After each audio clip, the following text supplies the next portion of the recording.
ഞങ്ങൾ എഴുതി കൊടുക്കുന്നവർക്കും അറിയാം. ഇതിലൊരു 100% ഉണ്ടെങ്കിൽ ഒരു 10% പേർക്ക് പരിഹരിച്ച് കൊടുക്കും. പെൻഷന് വേണ്ടി 2 പേര് വന്നിരുന്നു, പക്ഷെ ഇവിടെ പരിഗണിക്കില്ല ആ വിഷയം. അതിവിടെ കൊടുക്കാൻ പറ്റില്ല. ആ അപേക്ഷ പരാതി ചെയ്താലും ചേച്ചി ഇരിക്കുന്നത് ഒരുപാട് പരാതി വരണുണ്ടോ? ഒരുപാട് പരാതികൾ വരുന്നുണ്ട്. എത്ര ഞാൻ ഒരു 10-20 എഴുതി. അതേപോലെ ഇവിടെ വന്നിരിക്കുന്ന ആൾക്കാരെല്ലാം അതേപോലെ എഴുതിയിട്ടുണ്ട്. പിന്നെ കൂടുതലും എഴുതി കൊണ്ടുവരുന്ന ആൾക്കാർ അതാത് പഞ്ചായത്തുകളിൽ ശേഖരിച്ച് കൗണ്ടറുകളിൽ ശേഖരിച്ച് കൊണ്ടുവന്ന് ഇവിടെ സമർപ്പിച്ച അങ്ങനെ ഒരുപാട് അപേക്ഷകളുണ്ട്. അപേക്ഷ എഴുതാനാ നമ്മൾ താലൂക്ക് ഓഫീസിലാണ് സ്ഥിരമായിട്ട് അപേക്ഷ എഴുതണം. മിനി സുള്ളി സ്റ്റേഷൻ കാട്ടാക്കട അവിടെയാണ് സ്ഥിരമായിട്ടിരിക്കുന്നത്. പിന്നെ ഇതേപോലത്തെ സമ്മേളനം വരുമ്പോ നമ്മള് ഇതിനകത്ത് വന്നിരുന്ന് എഴുതും. കൂടുതൽ ഈ ലൈഫ് പദ്ധതി, വസ്തു സംബന്ധമായ കേസുകള്, അങ്ങനെയൊക്കെ മണ്ണും വീടും പദ്ധതി, ഇങ്ങനെയൊക്കെ. കിട്ടാത്ത പരാതികളുണ്ട്, പുതിയ പരാതികളുണ്ട്.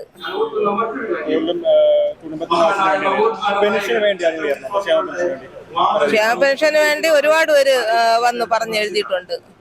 എന്നുവെച്ചാൽ അവർക്ക് ജീവിക്കാൻ നിവർത്തിയില്ല, 2 മാസം അനുഭവിച്ച് വീണ്ടും 1 മാസേ കൊടുക്കുന്നുള്ളൂ, ചികിത്സയ്ക്ക് പോലും നിവർത്തിയില്ല എന്നും പറഞ്ഞുകൊണ്ട് ഒരുപാട് പേര് വന്നു. കൂടുതലും പരാതി ഏത് മുഖ്യമന്ത്രിക്ക് തന്നെ. അതെ അതെ, പെൻഷന് വേണ്ടി, ലൈഫ് മണ്ണും വീടും പദ്ധതിക്ക് വേണ്ടി, അങ്ങനെ. ചേച്ചിക്ക് എത്ര പരാതി കൊടുക്കാൻ പറ്റി?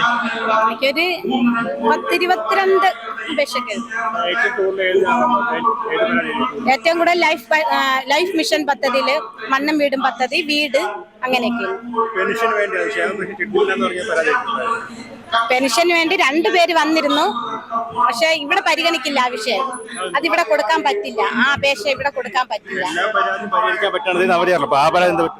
ആ അപേക്ഷ കൊടുക്കണമെങ്കിൽ ജനകോടികൾ കൊടുക്കാനുണ്ട്.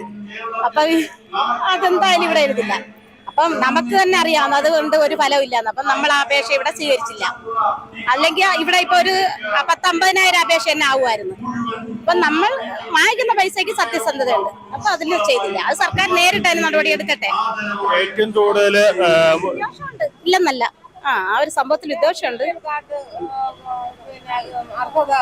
ഏറ്റവും കൂടുതൽ പരാതി മുഖ്യമന്ത്രിക്കാണ് പോയത്, അതോ വേറെ മന്ത്രിമാർക്കാണ് ഏറ്റവും പരാതി? ചേച്ചി അറിയാലോ ഏറ്റവും കൂടുതൽ പോയത് മുഖ്യമന്ത്രിക്കാണ്, പിന്നെ റവന്യൂ മന്ത്രിക്ക്, അങ്ങനെയാണ്. പെൻഷന്റെ കാര്യത്തിന് വേണ്ടിയാണോ അതോ ലൈഫ് മിഷനാണോ? ലൈഫ് മിഷൻ വന്നിട്ട് ഇത് മണ്ണും വീടും പദ്ധതി, വീടിന്. പിന്നെ അതിനുശേഷം വന്നിട്ടുള്ള വീട് മെയിൻ്റനൻസ്, പിന്നെ ജപ്തി നടപടികൾ ഒഴിവാക്കുന്നതിനുള്ള. മുമ്പ് പരാതി കൊടുത്ത ആൾക്കാരാണ് വീണ്ടും പറഞ്ഞത്, അതോ പുതിയ പരാതിയായി പറഞ്ഞുണ്ട് പുതിയതായിട്ട് കൊടുക്കാൻ വേണ്ടി? കൂടുതലും പുതിയതാണ്, പഴയതൊന്നും വന്നിട്ടില്ല. പഴയത് വന്നിട്ട് പഞ്ചായത്ത് സ്ഥലത്തിലാണ് കൊടുത്തിട്ടുള്ളത്. അപ്പൊ അതിന് പ്രകാരം അവർ രസീത് കൊണ്ടുവന്ന് അത് വേറൊരു ഡിപ്പാർട്ട്മെന്റിലാണ് അതൊന്ന് കൈകാര്യം ചെയ്തത്. രണ്ട് സെഷനായിട്ടാണ് ഇന്ന് ഇവിടുത്തെ കാര്യങ്ങൾ നടക്കുന്നത്. പൊതുവായി മറ്റൊരു കാര്യം ചോദിക്കുകയാണ്, ഈ നവകേരള തുടങ്ങിയിട്ട് 15 ഇപ്പൊ തീരാറേ, അപ്പൊ ഈ കൊടുത്ത പരാതിക്കൊന്നും പരിഹാരം ആയിട്ടില്ല എന്നവരുണ്ട്. അപ്പൊ ഇവിടെ എഴുതിയ പരാതിക്ക് പരിഹാരം കിട്ടും തോന്നുന്നുണ്ടോ? പരിഹാരം ആയിട്ടില്ല, പക്ഷെ കൊടുക്കുന്നവർക്കും അറിയാം, ഞങ്ങൾ എഴുതി കൊടുക്കുന്നവർക്കും അറിയാം. ഇതിലൊരു 100% ഉണ്ടെങ്കിൽ ഒരു 10% പേർക്ക് പരിഹരിച്ച് കൊടുക്കും. നവകേരള സദസ്സിനെ കുറിച്ച് സൂപ്പർ അല്ലേ? നമ്മൾ ആലപ്പുഴയിൽ മാത്രമേ ഉള്ളൂ ട്രോൾ ചെയ്ത്, ബാക്കി എല്ലായിടത്തും കണ്ടില്ലേ ജനപ്രളയം.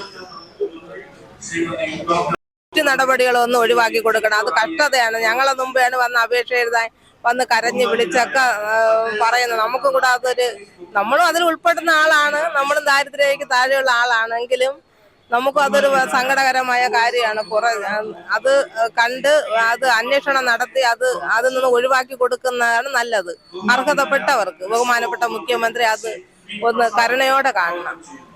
ഇന്ന് ചേച്ചിയുടെ തന്നെ ചോദിച്ചാണ്, ഈ പരാതിയിൽ പരിഹരിക്കുന്നില്ല എന്നൊരു വാർത്ത പറഞ്ഞിട്ടുണ്ട്. 20% ഇത്രത്തോളം മാസമായിട്ട് 20% പരാതി അത് പരിഹരിച്ചിട്ടുള്ളൂ.